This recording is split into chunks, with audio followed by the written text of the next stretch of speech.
ఇది హాలు, ఇది second floor అండి. 1780 ఎస్ఎఫ్టీ, 100 వేసారు. 72 second floor, brand new flat. Data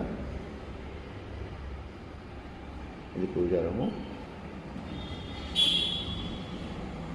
ఇది డైనింగ్ ఏరియా, ఇది కిచెన్ అండి. ఇది రోడ్ సైడ్ యూటిలిటీ వస్తుంది.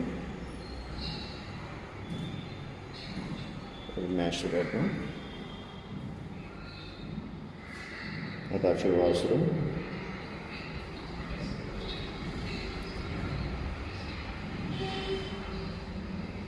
ఇది చిల్డ్రన్ బెడ్రూమ్, దీనికి attached washroom. Third bedroom, attached washroom. ఇప్పుడు బాల్కనీ వస్తుంది. 3 bedrooms, 3 balconies, 3 bathrooms, dining area. Ready to move అండి.